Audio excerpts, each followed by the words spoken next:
ജസ് വേൾഡിൻ്റെ പുതിയൊരു വീഡിയോയിലേക്ക് എല്ലാവർക്കും സ്വാഗതം. മഴയൊക്കെ ഒന്ന് മാറി റോസ് ചെടികളൊക്കെ നല്ല ഉഷാറായിട്ട് വളർന്നു വരുന്നുണ്ട്. മഴക്കാലത്ത് രാസവളങ്ങൾ മാറി മാറി കൊടുത്ത് റോസിൽ നിറയെ പൂക്കളുണ്ടായി. ഇനിയും കൂടുതലായി പൂക്കളുണ്ടാകാൻ വേണ്ടി നമുക്ക് കുറച്ച് ജൈവവളങ്ങൾ കൊടുത്തു നോക്കാം. 6-7 മണിക്കൂർ നല്ല വെയിലത്ത് നിന്നാലാണ് റോസിൽ ധാരാളം പൂക്കൾ ഉണ്ടാകുന്നത്. റോസിൽ നിറയെ പൂക്കൾ ഉണ്ടാകാൻ വേണ്ടിയുള്ള 2 ടിപ്സാണ് ഞാൻ ഇന്നത്തെ വീഡിയോയിൽ പറയുന്നത്. മഴക്കാലമൊക്കെ കഴിയുമ്പോഴേക്കും റോസിൻ്റെ pH ലെവൽ മാറി വരും. അസിഡിറ്റി കൂടുതൽ ഇഷ്ടപ്പെടുന്നവയാണ് റോസുകൾ. അതുകൊണ്ട് നമ്മുടെ വീട്ടിലുള്ള വിനാഗിരി നമുക്ക് റോസിന് കൊടുത്തു നോക്കാം. അതെങ്ങനെയാണ് കൊടുക്കുന്നതെന്ന് പറയാം. 1 ലിറ്റർ വെള്ളത്തിൽ 1 സ്പൂൺ വിനാഗിരി കലക്കി റോസുകളുടെ ചുവട്ടിൽ ഒഴിച്ചു കൊടുക്കുക. ഇത് മണ്ണിലെ അസിഡിറ്റി നിലനിർത്തി റോസുകളിൽ കൂടുതൽ പൂക്കൾ ഉണ്ടാകുവാൻ സഹായിക്കുന്നു.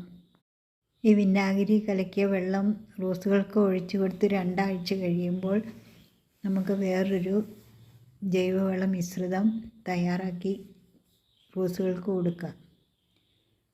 ഇത് വേപ്പിൻ പിണ്ണാക്കാണ്. ഇത് മിക്സിയിൽ പൊടിച്ചെടുത്തതാണ്. ഇതിനു കൂടെ അത്രയും തന്നെ എല്ലുപൊടി, അത്രയോളം തന്നെ ചാണകപ്പൊടിയും ചേർത്ത് നന്നായി മിക്സ് ചെയ്യുക. ഈ ജൈവവള മിശ്രിതം റോസുകളുടെ ചുവട്ടിൽ ഇട്ട് കൊടുക്കുക.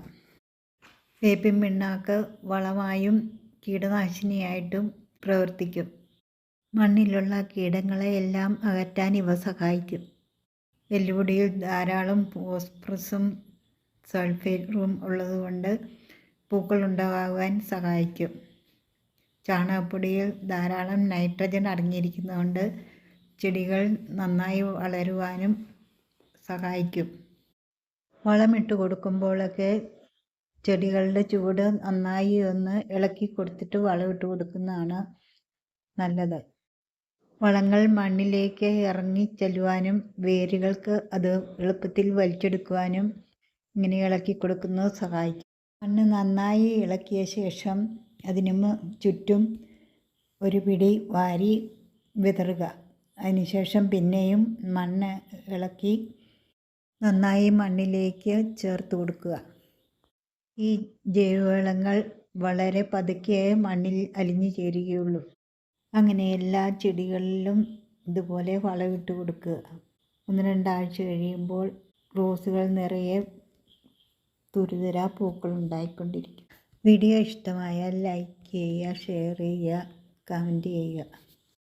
ഇതുപോലെ പ്ലാന്റ് സംബന്ധമായ വീഡിയോകൾ കാണുവാനായി ഈ ചാനൽ സബ്സ്ക്രൈബ് ചെയ്യുക.